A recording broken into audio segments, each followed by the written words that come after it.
Here we go. So I told you guys not to play Triple Threat offline. Now I'm changing my mind. Play Triple Threat offline. I started playing Friday night and I was trying to figure out the best sort of team and formation to use. I was at 35 wins when I started, and I played a few hours sort of between Friday and now, which is Saturday night. And I am tearing through this board. You'll see in a second how quickly it's going. I'm averaging 3 to 4 minutes a game. This is the squad to run, and this is the key. It doesn't matter what level you're at. This squad is just going to work. It does everything you need it to do, and it creates a whole host of advantages. Let's start with Myers Leonard. So he's in the token reward. He's 3 tokens. He's 7 foot. He's power forward centre, and he can shoot. He's got shooting badges. His release is really, really clean. So if you need someone to shoot, who better than your centre? He's going to spot up and kind of kill 2 birds with 1 stone. He's got an 83 3-point shot, but it feels better than that. His rebounding is fine, especially against the cards you're going to run against. So that's important to acknowledge. But he's just the right card in terms of having a big. And our goal here is to keep our overall as low as we can. And Myers Leonard at 81 overall is about as good as it gets to get a good matchup.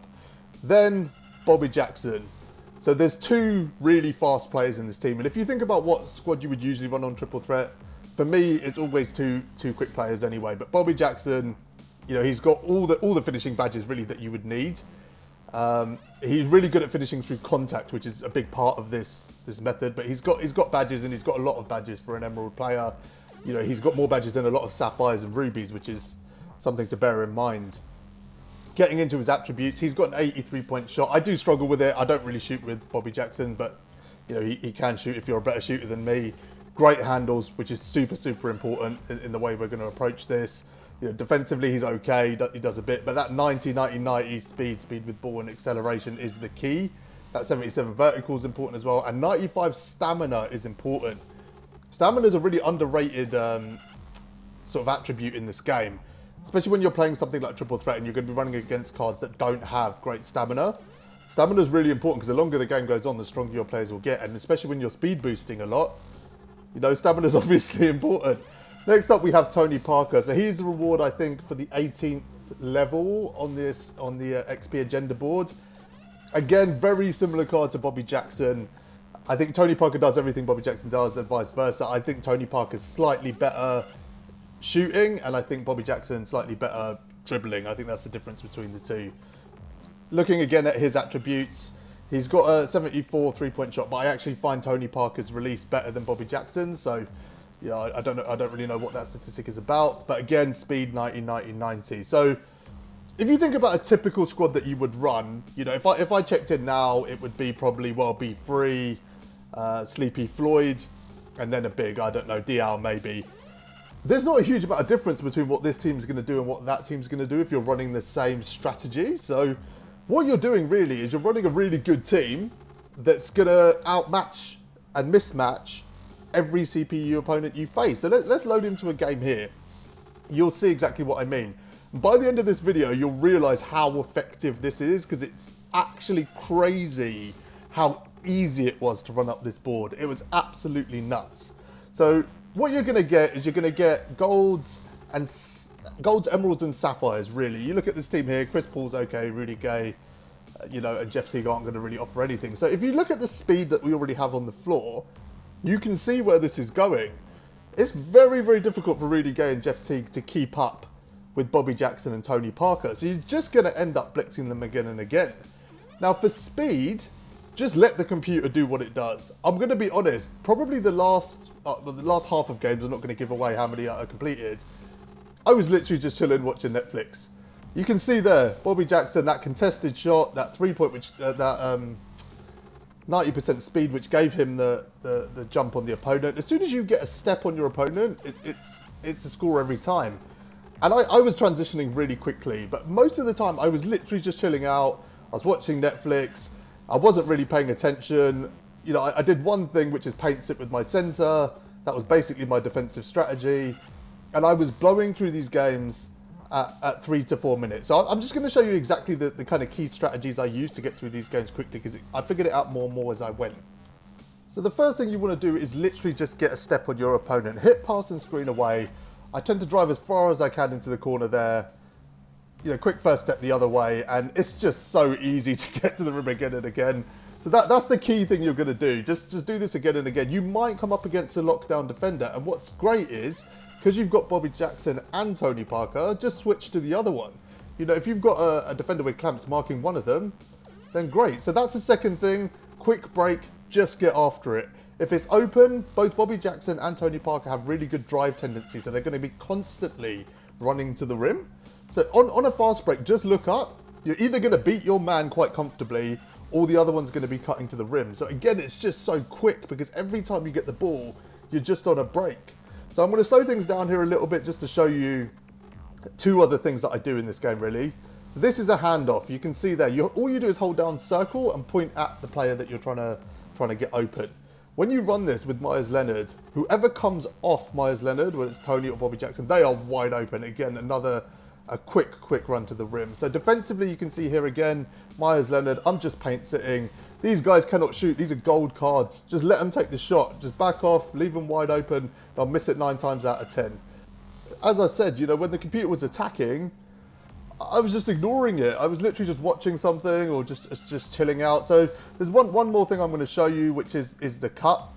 Oh, I forced it a little bit there, so I'll show you again on the next play. You can see over there scoring. That's their first points of this game, by the way. This is as we went here, it just got stronger and stronger. So I'll show you the cut. Again, Bobby Jackson, Tony Parker, so quick, and they're going to be quicker than any of the players you run up against.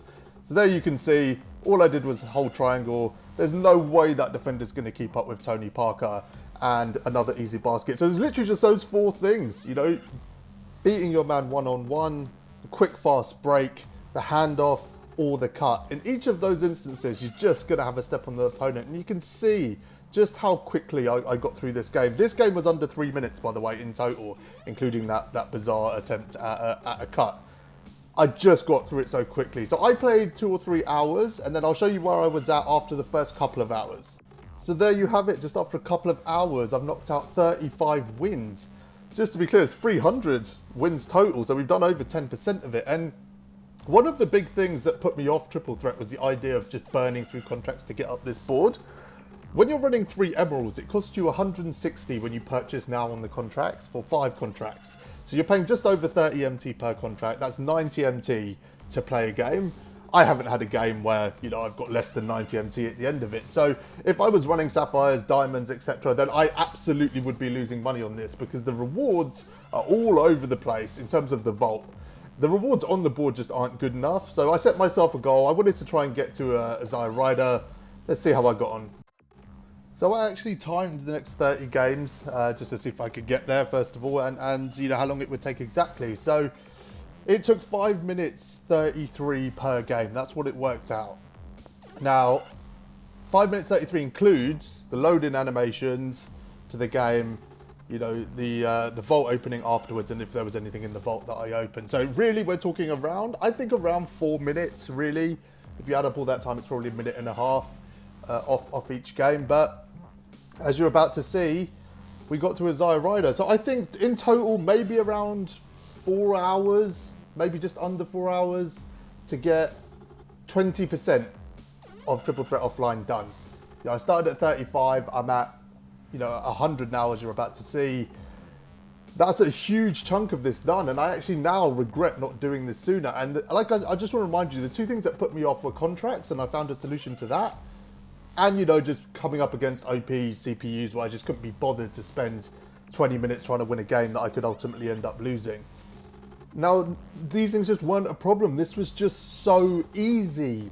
The CPU just couldn't keep up with Bobby and Tony. I wasn't even looking by the end of it at the teams I was playing. I was literally just loading in, like I said, chucking on Netflix and just knocking another game out in about 4 minutes. It was just so ridiculously easy. To think we started at 35, I think the last time we paused, we were at around 70, and now we're at 100, and with a Zaya Rider, it just happened so quickly and so effortlessly that I'm actually just going to knock this out now.